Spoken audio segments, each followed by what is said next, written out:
Thank you, Sharadia, and thank you, Sham Govinda, for arranging this program.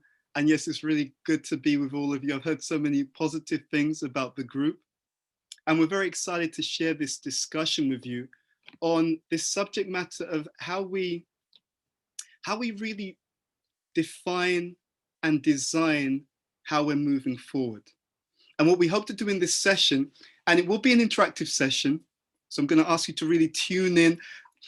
My own mentor was always speaking about the importance, not just of having spiritual wisdom, but more so the importance of taking that wisdom and applying it practically into our day-to-day lives.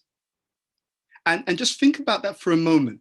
What happens when you have wisdom and you start to really use it?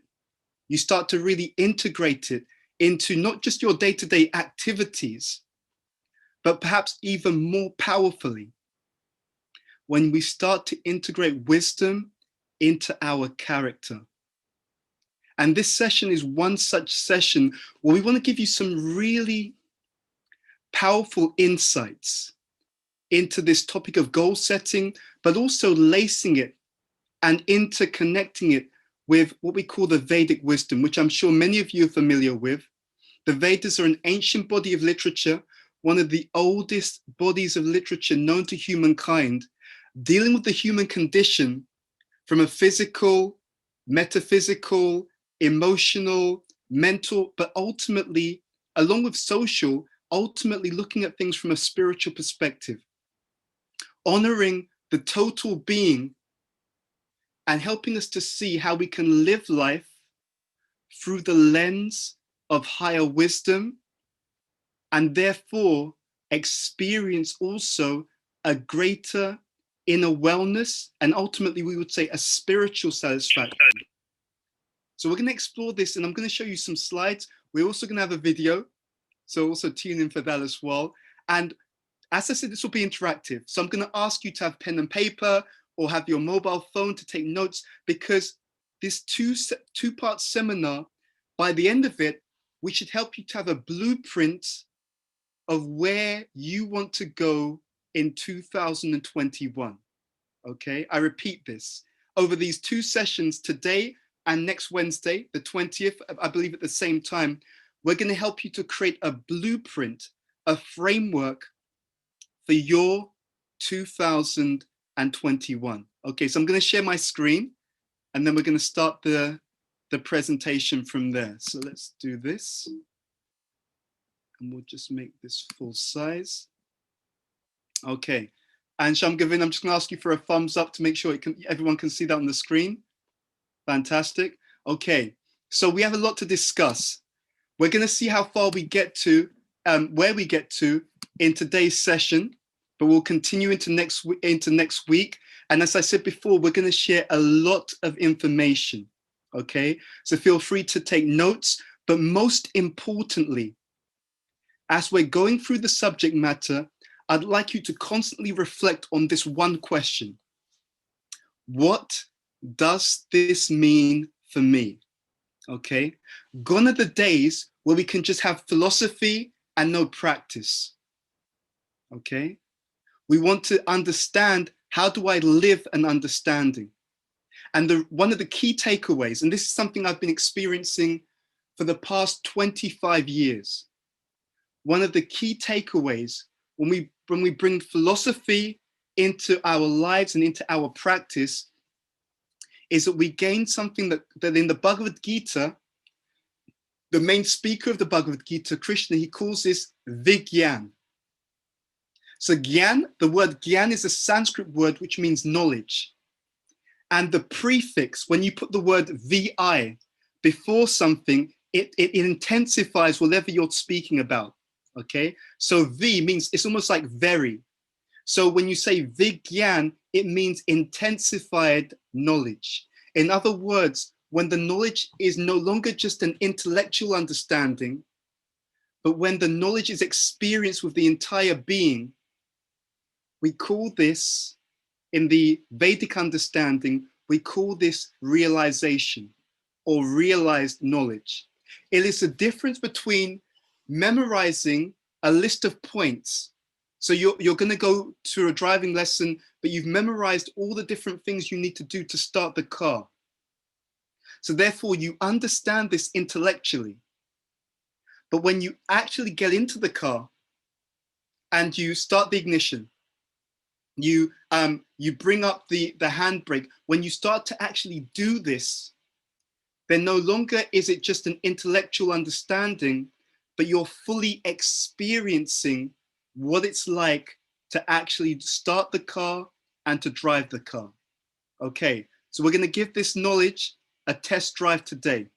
Okay, so let's start the story. Let's start the story here. So this is a question we want all of you to just take a moment to pause and to think about, because how you think about the answer to this question says a lot about ourselves, about our lives, and about our next stage of the journey. So how was 2020 for you? Okay, just take a moment to pause and think about it. Now, let's look at the following. For many people, 2020 and the concerns of 2020 very much related around some of the words that you can see on the screen. So for some people, it was about loneliness. Suddenly they were self-isolating. They didn't have the same interaction with different people. And it's interesting because there's a study which has found that different people experience lockdown in different ways. Some people, they're introverts. They get their energy by being by themselves. So for them, that loneliness was actually a positive experience. They were recharging their batteries in many ways. For other people who are more extroverted, who get their energy from interaction, association more directly in the environment, for them, that self-isolation was even more challenging. For some people, the main word of 2020 was health. They started to see, okay, where is my health? And there was, of course, naturally some real considerations and concerns around not just the state of our own health, but that of our friends, our families, our parents, our loved ones. So I put in the center of this screen a key term for all of us. No matter what our situation, for many of us, I'd say all of us, 2020 was definitely all around uncertainty, the unknown, and definitely the unexpected. Now, it's very interesting because as we go through this session, we want to interconnect it with deep pearls of Vedic wisdom. And it's interesting, the Bhagavad Gita is said to be the culmination of all the Vedic wisdom. And in there, Krishna talks about the coming and going of happiness, and we could say distress. That there is this natural change and fluctuation that happens in the world, okay? What is it that they say? They said there's two things in life that you can be sure about: death and taxes. Now, for example, in the UK and in many of the world economies, huge amounts of money have been spent in order to try to stabilize both the economy and the society due to the unexpected situation of the global pandemic. So what can we take from this? Now, this is, I'll be honest, I'm extremely grateful to be doing this seminar, because I'm very conscious that one of the best ways to learn anything is to share it. It is said that we tend to remember or tend to hold about 70% of what we discuss, 80% of what we experience, and 90 to 95% of what we share. So I want you to really make notes. I'm going to ask you between the first session and the second session to share anything that stood out to you from this seminar and apply it. So we can start to have, as we said, that three-dimensional experience. So many things were experienced and many things were unexpected in the last year. Now, there's a very interesting point that we can derive from this. In life, there are many unknowns, but there is also a circle of influence that each and every one of us have. And as we lock into the things that we can design, the things that we can co-create in our lives, it also helps us to navigate and to gain stability as we experience the inevitable unknowns. Life is always a mixture and a balance of the known and the unknown. Okay, and we can take it a step further. The Bhagavad Gita really, really profoundly draws our attention that the known and the unknown can also be seen as the internal and the external. The external situation has so many dynamics and changes, but the more that we draw upon our internal power, our internal focus, our internal resilience, it makes us more equipped to deal with whatever life brings before us. Okay, so I'm going to give you that nugget now, and we're going to take it a step further. So we talked about, or we touched upon this idea of how was 2020. Now, the natural question from this is, what does the future hold?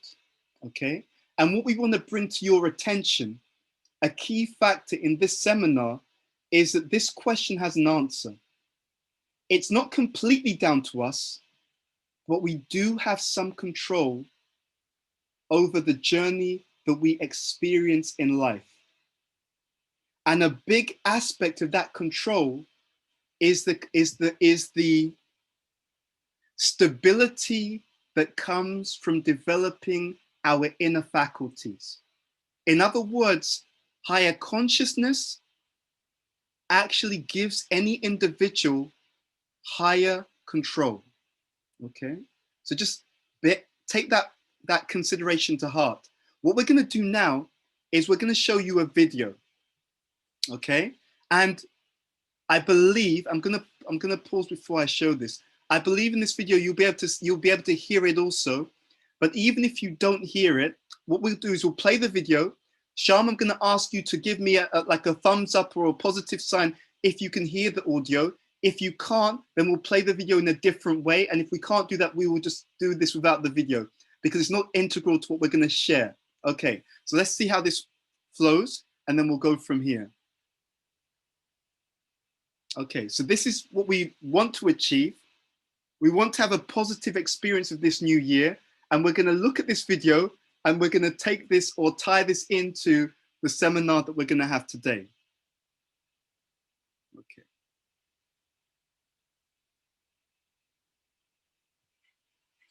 This is the Shogun. I'm going to hide this Hershey's Kiss under this cup. And the object is for you to pay attention and follow along and try to guess which cup the Hershey's Kiss is under at the end.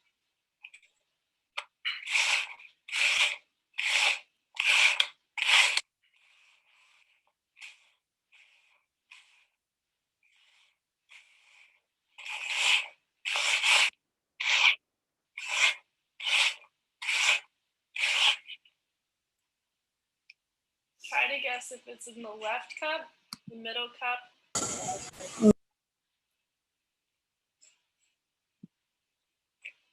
Let's check the left cup.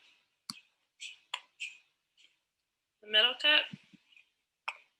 If you guess the middle cup, you got it right. So now we're going to make it a little more complicated. I've added an extra pair of hands and I've added additional colors here.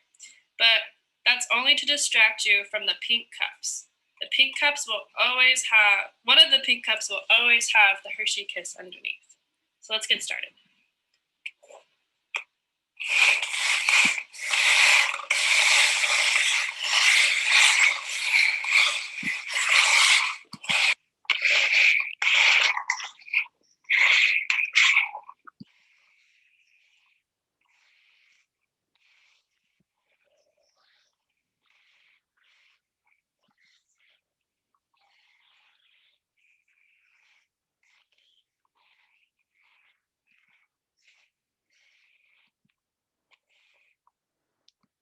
So can you guess where the Hershey Kiss is?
Right again.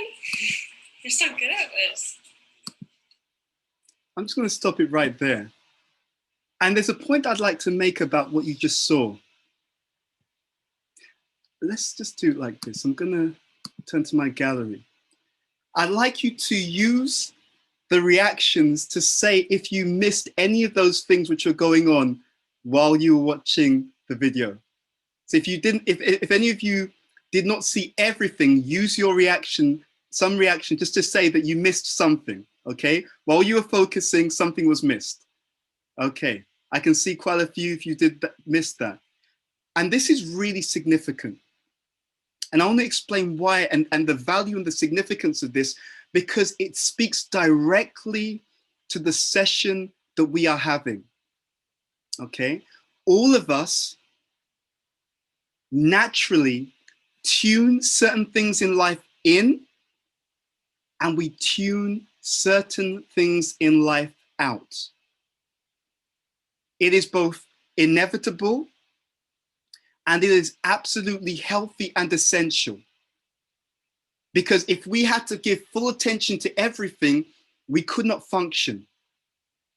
At the same time, what's also interesting is that process of tuning in certain things in our lives and tuning out certain things, we do this unconsciously, and we do this oftentimes unintentionally. What we're trying to do in this seminar is bring conscious, intentional control, positive focus, conscious focus to tuning into the right things in life, tuning out those things which are unproductive, non-essential. And that in essence is what we achieve as we define and set healthy, meaningful, intentional goals which are based upon a deeper understanding of who we are and that which will give us real and lasting happiness or fulfillment. Okay, so that's the key point we wanted to get across here. Now what we're going to do is bring this, I'll share my screen again, and we're going to continue with the slides. Okay, so let's go back one. Okay, so we saw the video, and I wanted to address this particular point to you. I wanted to address another benefit of the activities and exercises that we are going to do in this seminar. One of the things that really amazed me in life, and especially I started to look at this throughout all of my association, both my peers and other people that I associated with, I started to see that life was not just what happened to an individual, but there was a lot more that was going on. Beyond what happens to us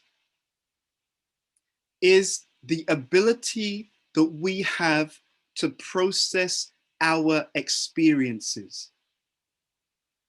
What happens in many seminars around goal setting is that they'll just dive you into what do you want? But you know what? There's something much more powerful than this. there is the ability to try to tune into what is life trying to teach me? Where am I meant to be going? So this is a much deeper level of goal setting. See, in the Bhagavad Gita and in other Vedic literatures, we're introduced to what is called the gunas, which basically means 3 ways of categorizing literally everything that we see in the external world. And it is explained that you can do activities in ignorance. That means activities which are uninformed. You can do activities in what is called passion, activities which are just based upon, let's say, more self-centered desires. But you can also do activities which are based upon wisdom, which are based upon awareness, which are based upon being conscious and being highly informed in any activity. So we're going to invoke what we call goodness. We're going to have goal setting more in a higher mode, in a more informed perception. And the journey is going to start here. In doing this, we're engaging what we call Sadhaka Agni. This is an amazing concept that comes from Ayurveda. Ayurveda is one of the oldest, if not the oldest system of medicine, health, and well-being known to humankind. And in Ayurveda, they talk about this Sadhaka Agni. Now, in Ayurveda, it explains that just like when you have a good meal, your body has the ability to digest the food that you eat. In a similar way, Ayurveda explains that there is also a certain fire of digestion that allows us to really digest and comes to terms with the experiences that we have in life. And one of the easiest ways to digest our experiences is through the process of awareness and reflection. In other words, we can bring about goodness when we introspect, when we bring wisdom to our experiences, and most importantly, when we learn from our experiences. And that learning becomes the foundation of more informed and wise goals. We're going to take you through an exercise today, which is going to give us an opportunity to really start to break through, to reflect, introspect, digest on 2020. What were the learnings? What were the lessons that we were meant to take from that year? I often tell people that according to the spiritual teachings of Bhakti Yoga, literally this material world is a living classroom. It is explained that in that sense, there are literally no mistakes. One of the most, and I have to say, one of the most exciting and dynamic aspects of my own life and my own journey in Bhakti Yoga is this sense of trying to decipher what is life trying to teach me. It is a journey that I've been on for 2 decades, over 2 decades, and I found it to be literally enthralling. The understanding that life has a language, and if we learn the lessons that life draws to us, if we truly try to be conscious and aware, that process is extraordinarily transformative. So we want to invite you in this journey to build our Sadhaka Agni, to build our ability to digest our life experiences. Especially, we're going to focus the lens on 2020 and really ask you to think about what was life trying to teach me. And I'll give you an example about this. So I was reflecting on last year. And I'll be honest, first of all, notwithstanding the challenges that many people had, And I have to say, we deeply feel for the challenges that many of us have had.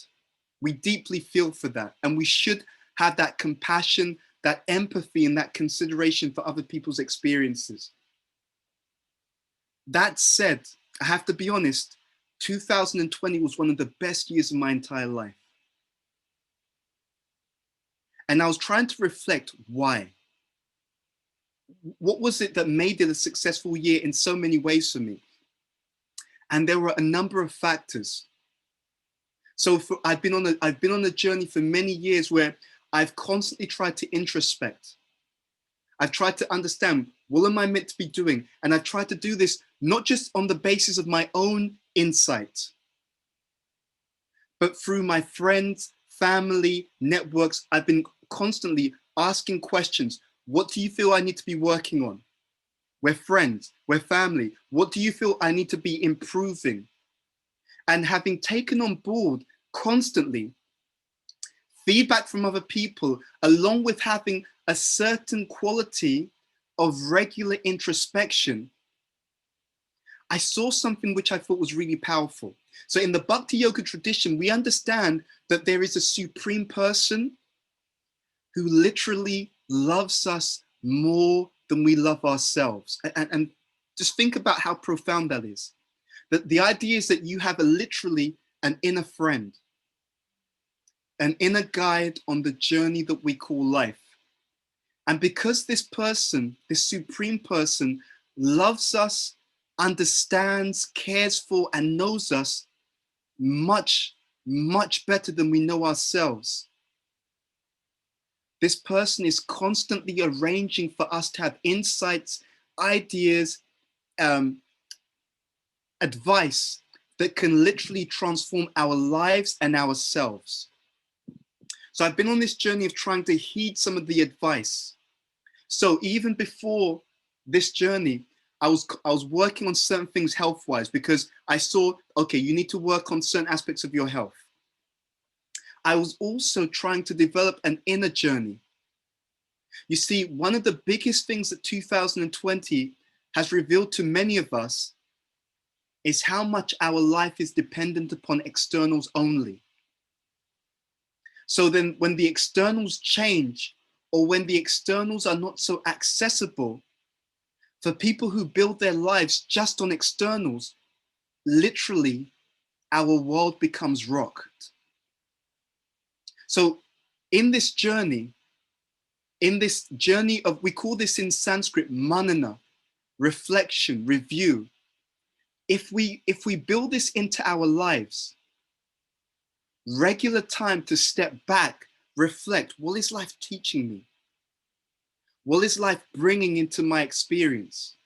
What am I meant to learn from this? This is one of the greatest gifts that we can give to ourselves. Because if we become the student in this world, which is a living classroom, the more that we learn the lessons, the more that we grow from the lessons, the more powerful we are at every single step, every single year of our lives. Why? Because you become more.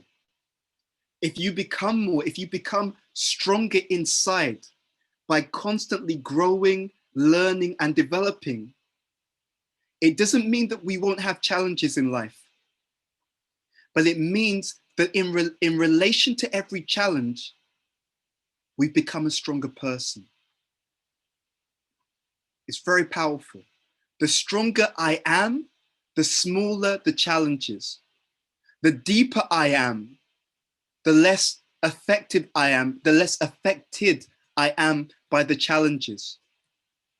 So please take this to heart.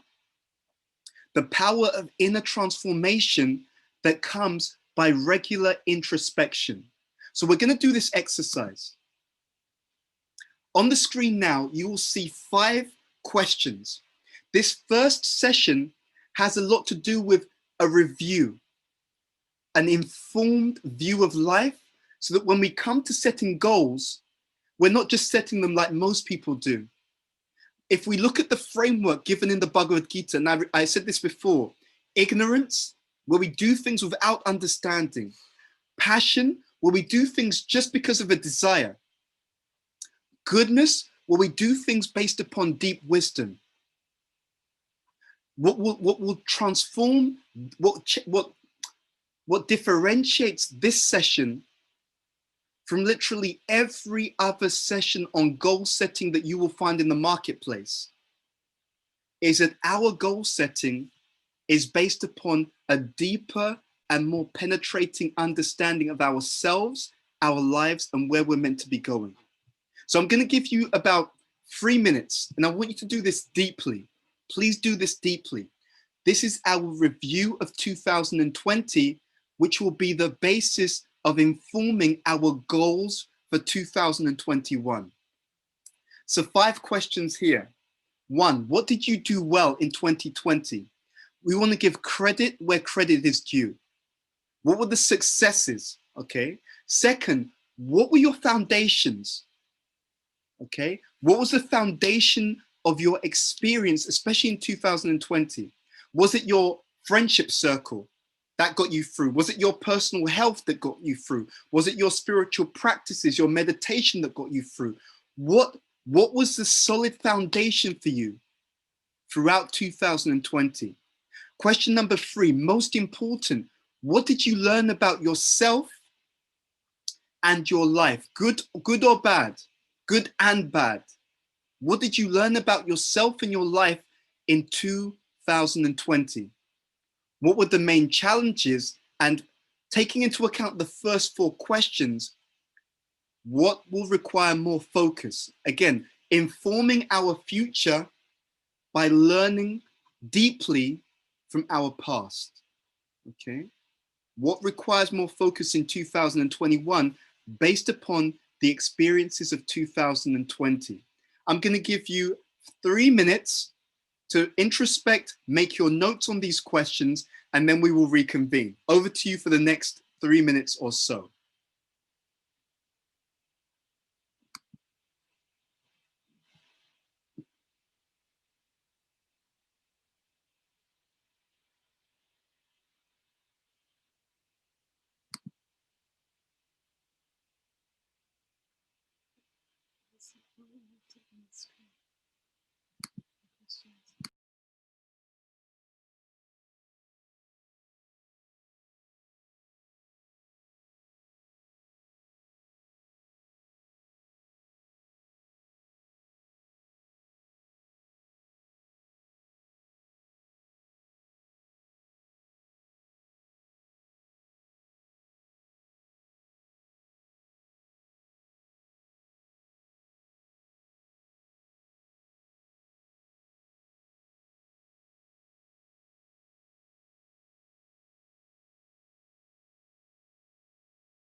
Okay, so we've had some time to make some notes. Now, you can further elaborate on these particular reflections in your own time, okay? I'm not trying to do things in a rush. What we're trying to do here, I really mean this. We want to give you deep foundations through deep reflection. So when you come to the point of setting these goals, you've done this with some real insight into yourself, your situation, and where you need to go moving forward in order to really grow and evolve as an individual. Okay, so we've had some reflection on these particular points, and we've talked about the Sadhaka Agni, the importance of reflecting, because why? It helps you to digest and come to terms with experiences. This is really key. There are many people, whether in the world in general, but also there are many people in spiritual communities, people who want to grow and develop themselves in spiritual consciousness. But many of them are stuck. And one of the reasons why many of us get stuck is we don't really pay attention to the lessons that life is trying to teach us. And the sign, by the way, the sign that we pay attention is not just that we notice. Every mindset has a symptom in terms of a behavior. The sign that I've truly understood something is that I act on it. You see? That is what connects Gyan to Vigyan. Between the knowledge and the realization is activity. When I take higher wisdom, spiritual knowledge, Bhakti Yoga, and when I act on that Gyan, that is what gives me deep, transformative experiences and realization. So in this exercise, in your free time between this session and part 2, feel free to take more time to elaborate on this, okay? One thing I will share with you also, because I'm also very conscious of various more refined sciences which are part of the Vedic understanding. I can tell you from the more, let's say, subtle point of view, that for humanity, one of the key lessons that we were meant to learn last year was to explore and understand our foundations. And we were meant to understand and realize that we, in many cases, need to build foundations in our lives which are of a higher caliber. So for example, many countries right now, and UK is a very prime example, they're realizing that their healthcare, the foundation in terms of looking after people's health in the society, is not where it should be. You see, they did an exercise before the pandemic where they played out a scenario. What would happen if there's a pandemic in this country? Would we be able to handle it? And in the exercise they did, certain recommendations came up, but they weren't fully implemented. And the scenario wasn't quite what it could have been. But this 2020 was meant to bring to the collective attention of humanity and the individual attention of each and every one of us an examination of the quality of our foundations. And in many cases, if those foundations weren't sufficient, it's also an opportunity to refocus and to build our lives on deeper, more stable foundations. Now, that can mean different things to different people. It could be exercise regime. It could be the people that we associate with. It could be how we spend our time. But undoubtedly, for each and every one of us, deeper foundations will also mean having a deeper inner practice, a deeper quality of, or a deeper dimension to our lives where our foundations, our emotional and social well-being is not dependent just upon externals. In the Bhakti Yoga tradition, especially, one of our central practices is this idea of meditation, mantra meditation, especially mantra meditation, a practice on using sacred or divine names as a mantra practice, because it builds great internal strength and inner stability, which means that no matter what's happening externally, we're in a much stronger, calmer, emotionally, mentally, and intellectually resilient place. Let's move on. So you've got this practice. I want to touch upon this idea also. I saw this phrase. I wish I'd come up with it myself, but I didn't. So I'm not going to take the credit. But I came across this phrase at the beginning of this year, and I thought, this is incredibly powerful. I've lived this. I've lived this for 25 years. And exactly what it's saying, I've seen to be extraordinarily powerful and extraordinarily true. Much of society, both collectively and individually, we've just made easy choices. But in many cases, in making easy choices, they've created the long-term effect of a hard life. The Vedic literature, Vedic wisdom, and what we're doing collectively on this call is asking us to take a slightly different angle. By hard choices, we don't really mean hard. By hard choices, we mean informed choices. By hard choices, we mean a choice where I've taken a step back, I've rolled up my sleeves, and rather than just going for what I feel like doing, I've tried to put some effort, some introspection, some investment into really thinking, what is it that I'm meant to be doing? Anyone can just make a list, a shopping list, and say, I want this, I want that, I want this, I want that. Any of us can just make a shopping list. Oh, my friend's got a bigger car than me, I want a big car. My friend's got a bigger house than me, I want a big house. It takes a certain maturity, a certain depth, a certain strength of character to really step back and think, no, hold on. What should I be doing? What are the things that are really going to make a difference for me in my life? And then to make decisions, choices, goals that reflect that deeper insight. And what does that do? If I make my decisions, my goals, my aspirations based upon some deeper insight, they will inevitably lead to they correspond to a deeper and more profound level of satisfaction. So we don't want to give you a superficial future experience. We want to help you to think about the deeper reflections that will give you a more satisfying long-term life. And just pause for a moment. Think about the world that we live in right now, and you can unpack the power of this sutra, this short statement. Right now, we know that we have many issues around the climate. Why? Because we took the first sentence. We made easy choices which are leading to a harder life in the future, where because of resource depletion, there'll be many, many different challenges.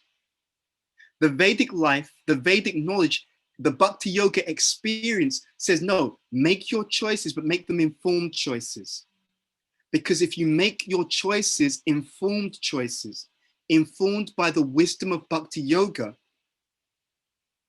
the life that you're going to have in the future will be, not just in the future, short-term, some experiences are there, mid-term, even more, long-term, extraordinary.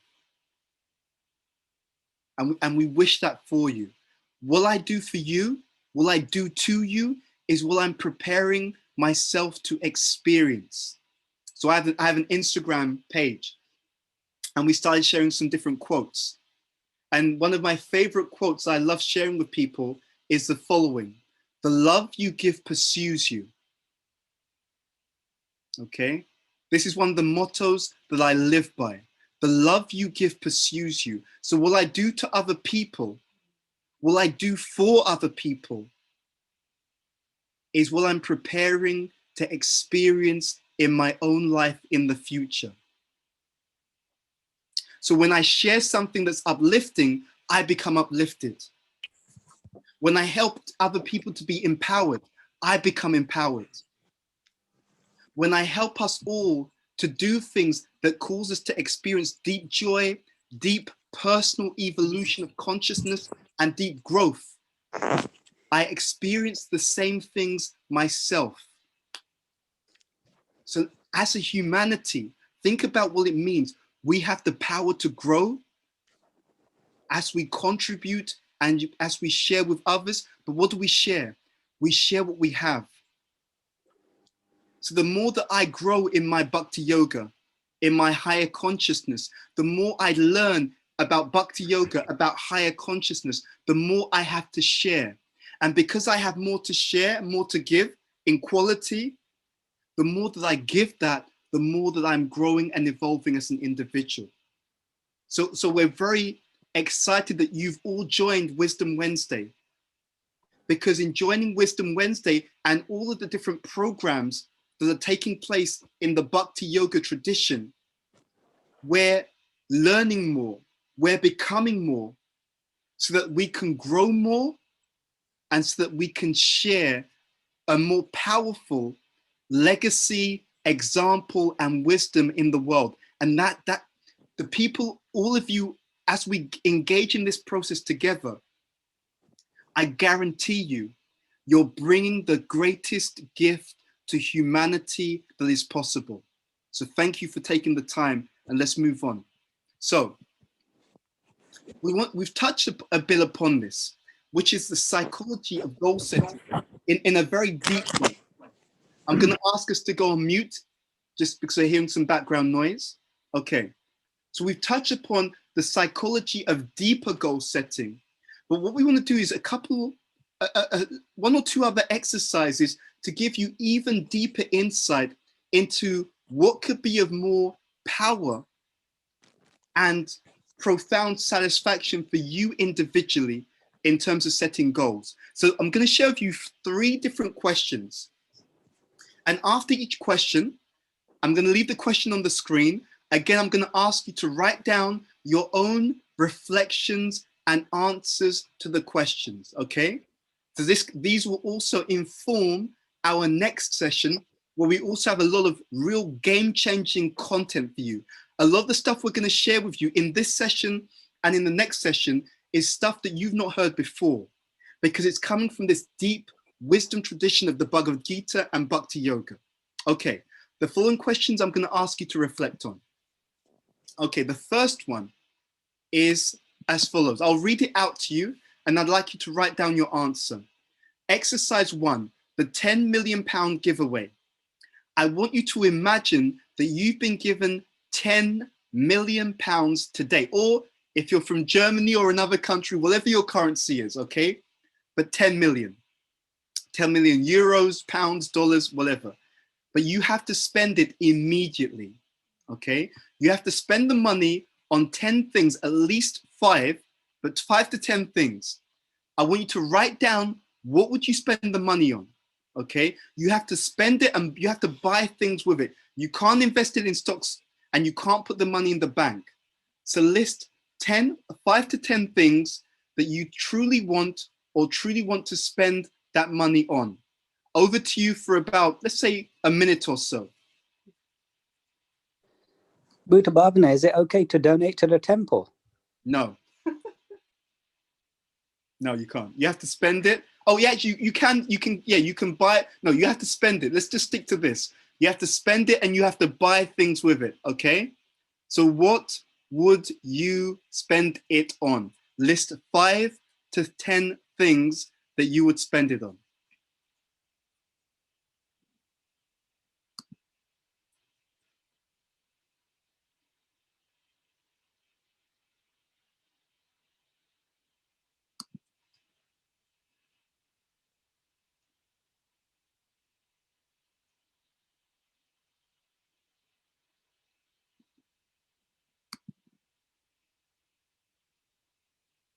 Okay, so that's exercise number 1.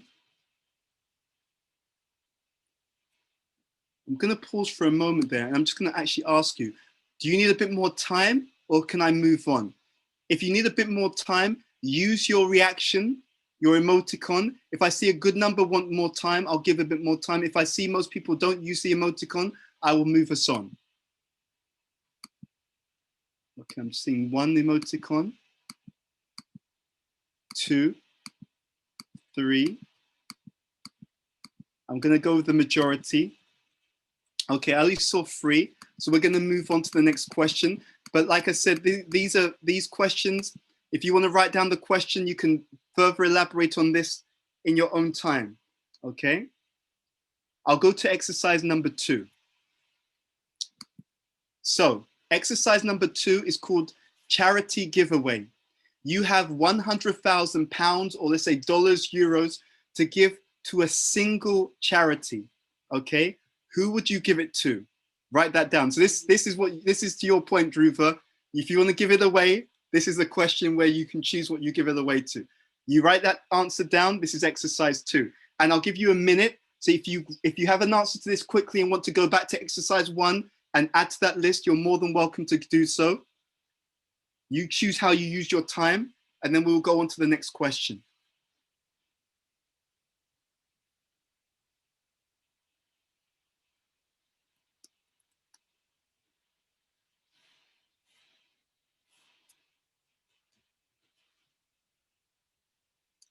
Okay, so I'm going to go on to exercise number 3, which is as follows. So exercise number 3 is called I am financially free. So in this exercise, you've inherited 112 million pounds, dollars, it's up to you. You don't have to worry about the bills coming. I know some of you on the call are students. You don't have to worry about the student loans either. No repayments, payments, don't have to worry about anything. Picture this incredible wealth. Now, what are you going to do? How are you going to feel each day? Okay, I'll give you, let's say, 2 minutes to write down your answers to this question, or your initial answers. Okay, and try to do this as fully as possible for questions 1, 2, and 3, because after this, I will explain the meaning of each of these questions. Okay, I'll give you 2 minutes.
Okay, so I'm going to explain to you now the meaning behind these 3 questions that I asked you to look at. And before we set this up, I just want to explain why we did this activity indirectly. So in these 3 questions, we asked you to think about the answers. What we've done in this activity is we've tried to help you to tap into your unconscious or subconscious mind.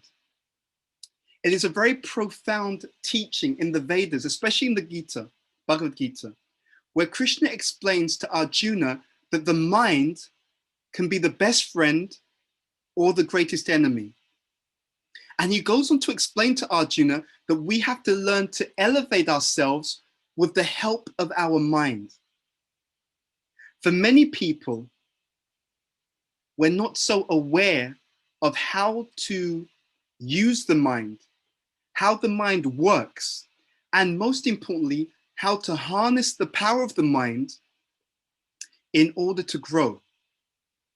And therefore, in many cases, many of the challenges that we experience in our lives come because we do, say, or think something based upon the mind without having a deeper understanding of what's behind that, without having a deeper understanding of whether that thought, that idea, that feeling is actually progressive and is going to lead to real happiness in the long term for us, or is something that's actually going to lead to some kind of negative experience. I was preparing a post and I was reflecting. It was just so interesting. I was reflecting on the wisdom of the Bhagavad Gita. There are many verses in the Gita, the Bhagavad Gita, where Krishna is telling Arjuna that you should be equal, you should be balanced in honor and dishonor, or between praise and blame. And I'd read the Bhagavad Gita for years. I'd heard the verses, but I hadn't really understood this concept so deeply. And recently, something really struck me about these verses. I realized in my own life and in the life of others, and I had a post which I was going to share probably tomorrow on this topic. I realized that to the extent that I was dependent on the praise, the approval, the validation of others, I realized that to that same extent, if the opposite happened, if I was blamed, if I was criticized, I realized that to the same extent that I was dependent upon praise, to that same extent, I would be more disturbed or hurt or let's say unhappy, affected if I got the opposite. And it struck me that that was one of the reasons why Krishna was explaining to Arjuna the importance of not being dependent. We can appreciate the kind words of other people. We can appreciate the approval of other people. But when it becomes unhealthy is when I'm overly dependent on it. When my sense of value is fundamentally a slave to what other people think about me. And it really struck me. And I realized, I thought, okay, so all these years I've been looking at these verses, but because I hadn't really imbibed that knowledge, I saw it only superficially. And the reason why I'm sharing this is because this happens with us every single day within our mind. We are aware of what's going on consciously, but there's a whole other narrative that takes place in our minds unconsciously. And this exercise is really to try to tap into that unconscious narrative. Let me explain how this works. The first question we asked you, let's go back. The first question we asked you was about the £10 million giveaway, okay?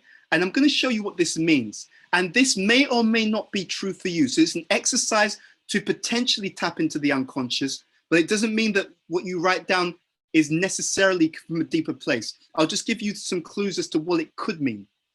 So the first exercise could mean the following. The £10 million giveaway could potentially give you insight into your long-term goals. These may be things that you want to achieve in your lifetime or even in the next decade, okay? So again, we said we did this indirectly to try to look at something that may be within the unconscious that we may or may not be so consciously aware of. So that was the first exercise. And what we're doing, as we said in this first session, is we're building this awareness so that when we come to part 2 to really put together in detail our goal setting game plan, it is more intentional, it is more informed, it is more highly conscious. Second question was about charity. The charity giveaway potentially shows how you would like to contribute to society and others. Okay, so what you put down about what you would do, what you would give, or which charity you would give the money to, it can give an insight into more of the deeper unconscious idea about how you would like to contribute to society. So that charity may be a symbol or represent causes that you feel very strongly about in terms of contributing to society. And the third one, the exercise that we did about the money, how do you spend your time? This exercise may give insight into how you would like to spend your time and what you really want to do, okay? And as we go into part 2, we may ask you to think about how some of those elements could be immediately introduced into your life at this point through the goals that we may set, right? So think about these questions. Could you do more of these things even now? Could you even do this for a living? Okay, something to think about. Okay, now I want to pause here because we've given you some key things to think about. I hope we've stimulated your deeper insight. We're going to build upon this in part 2, but I'm going to pause here because we want to have, let's say, 15 minutes or so for Q&A before we wrap up for part 1. Okay, so let me throw this out and let me ask you, are there any questions? And I'd like you to take the questions, I think, to the MC. So if you have any questions, share them with the MC, and then the MC will then ask me the questions. So I'm going to hand over to Sharadia to, I'm going to ask you, Sharadia, are there any questions which have already been sent to you, which I can start to answer, please? Hare Krishna Prabhu, thank you very much for a very insightful workshop. There's definitely questions I'm going to be reflecting about more until we get to our next session. So one question which I think is very interesting because it touches upon, the balance between, I suppose, destiny and free will. And the question is, how do we know what is the difference of designing our future and growing false expectations? So how much are we actually able to design our future? Is it unlimited, or is there a certain like limits on how much we can decide what the future is going to be? That's a fantastic question. So whoever asked that, first of all, thank you for asking that. So I was in Detroit in 2004. So there's a property that is in Detroit called the Fisher Mansion, and it's a property that's been used as a great spiritual center with different spiritual activities. And there was a morning class where this question came up. And it's very interesting, in the Vedic literature, it's explained that there's an analogy that's given by a great sage. And in this analogy, he explains that, and I'd like you to imagine this. Imagine you have a pole in the ground, okay? The pole is fixed in the ground and there's a rope. One side of the rope, one end of the rope is tied to the pole. Let's say that that rope is 5 meters long. The other end of the rope is tied to a cow. So the cow can move anywhere from the rope up to 5 meters. Okay, so that's the radius. It can move up to 5 meters away from the pole, and it can't go any further because that's how long the rope is. So it's explained that we all have karma. And our karma, by definition, because it's material, therefore it has a certain limitation. However, and this is a big but, 2 factors are explained here. The first one is you find out how far the rope goes by the quality of the endeavor. That is one factor. The second factor is that when one engages in deep spiritual practices such as Bhakti Yoga, then there is a possibility of going beyond the limits of that particular rope. So one of the greatest proponents of Bhakti Yoga in modern history his name is Srila Prabhupada, he had a very wonderful statement in this regard. He said that impossible is a word in a fool's dictionary. Very interesting statement. Impossible is a word in a fool's dictionary. However, now this is a big important point.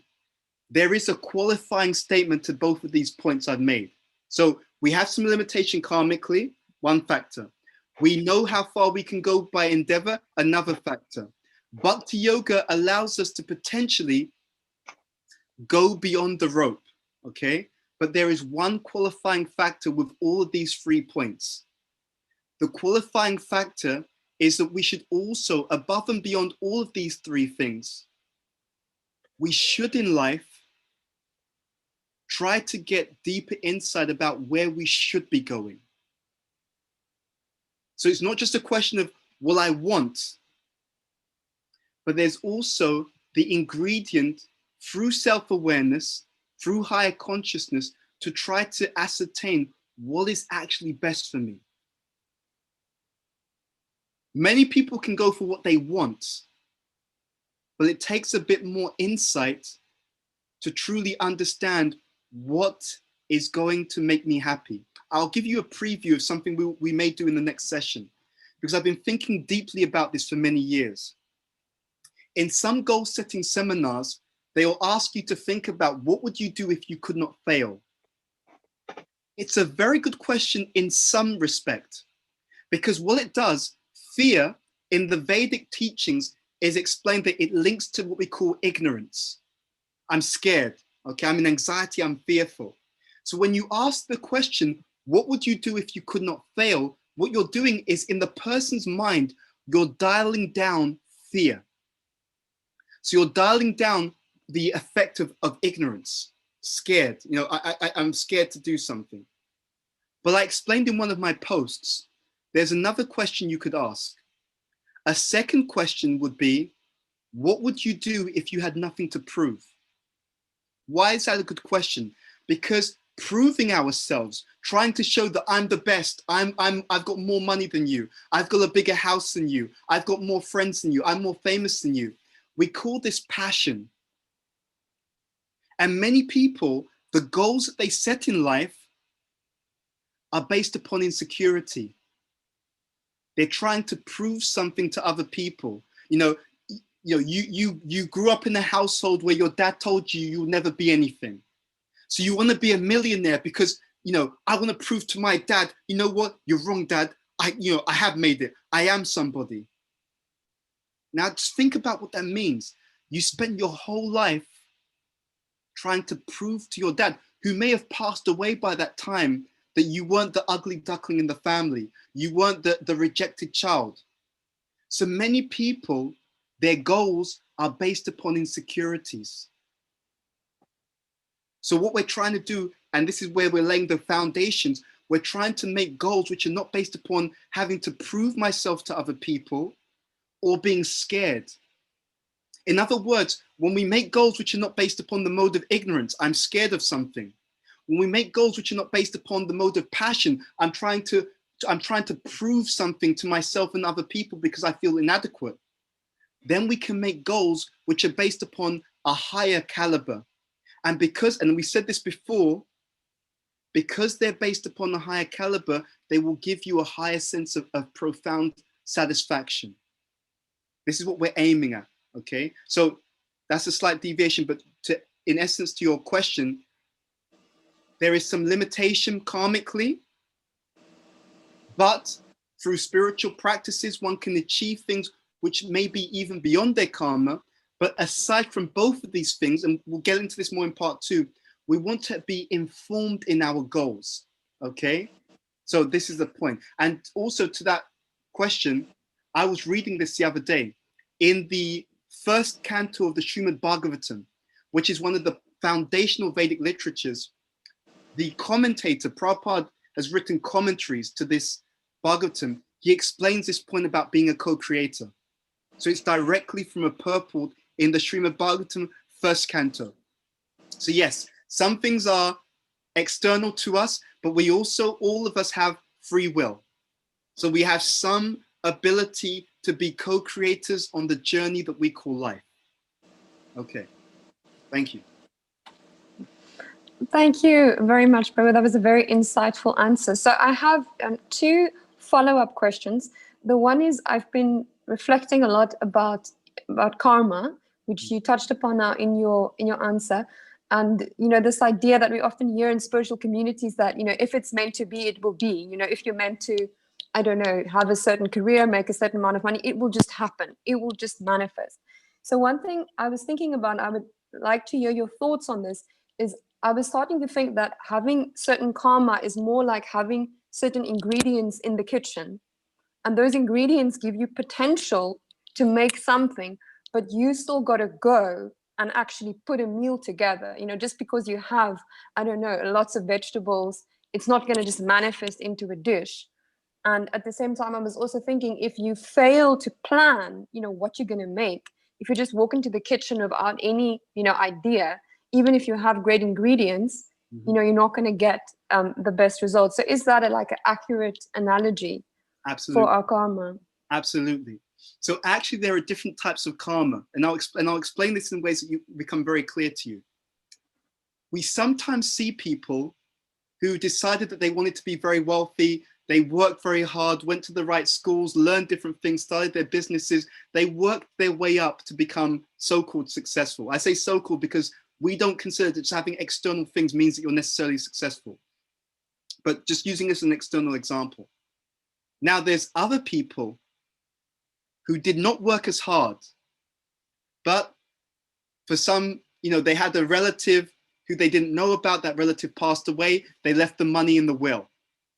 So there are different types of karma, you see? There are different types of karma, but because we don't know what kinds of karma we have, the rule that's given in the Vedic teachings is you make the endeavor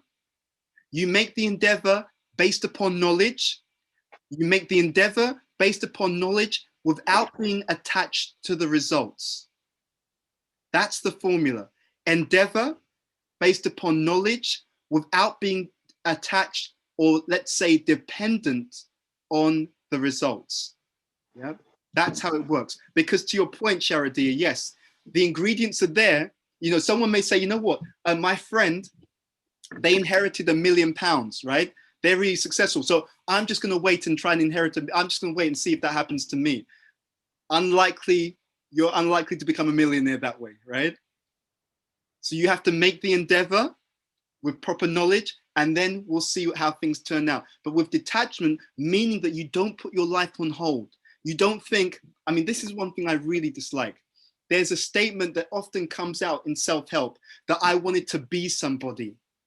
Let's just unpack that. What you're actually saying, what that person is saying, that I'm nobody now, and when I so-called become successful, I suddenly become valuable. That is not the message you want to give to yourself or to your children or future generations. The Vedic teaching is very different. You're valuable unconditionally now. Why? Because we're all part and parcel of the same supreme person, and we're all therefore eternally valuable members of the same divine family. Okay, yes. Thank you so much, Prabhu. I think it is very important to also discriminate, you know, what we can take from the self-help world and what does align, you know, with higher spiritual knowledge and what does not. Because some of the ideas are very helpful, but as you pointed out, that idea, for instance, has an underlying truth, which is not really aligned with understanding, you know, that we are eternal, spiritual, joyful, and complete beings. So we have a question that connects specifically with that idea of, you know, connecting with our self-worth. So this person mentioned that earlier in the workshop, you mentioned that you realized that to the extent that you are affected by others' praise and others' recognition, you also, you know, depending on that. So then if there's criticism, then it's also going to affect you. So this person asked, but then where do we find it? Because as humans, it just seems almost normal that we need to seek, you know, some validation, some support. So she asked, you know, should we then, you know, look for that from seniors or from mentors, or where can we have a realistic expectation to get it from? Fantastic. So validation is natural because it's part of relationship. Where it becomes difficult is where there's over dependence. And this is really the key. This is the key thing. So in the Vedic literatures, it talks about priti lakshanam, loving exchanges. In those loving exchanges, there'll be naturally that positive encouragement, enthusiasm, sharing and inspiring. Where it becomes difficult is where it becomes a dependency. Okay, so what we try to do in the Vedic understanding is we try to, as we said before, the love you give pursues you. We try to be the person who gives the encouragement. We try to be the person who gives the inspiration. We try to be the person who is inspired and encouraged, because what goes around comes around. You see, it doesn't mean that you have to be dependent, but if your life and orientation is one of service based upon higher knowledge and wisdom, and you're giving that higher wisdom in the Gita, Raja Vidya Raja Guyam, you're trying to give this higher quality to other people, it will come back to you many times over. You can give it to everyone, and the relationships are, we give it to those who are less well versed in that knowledge. We give it to those who are equally well versed in this higher knowledge, and we learn it from those who are more developed or advanced in that knowledge. So we are pulling ourselves in three types of relationships: relationships where we receive encouragement, relationships where we exchange encouragement, and relationships where we give encouragement. So we find it and we give it simultaneously, but we are always trying to have that mood of service so that we can share. So we want to be the encourager of other people, and as we give, we receive.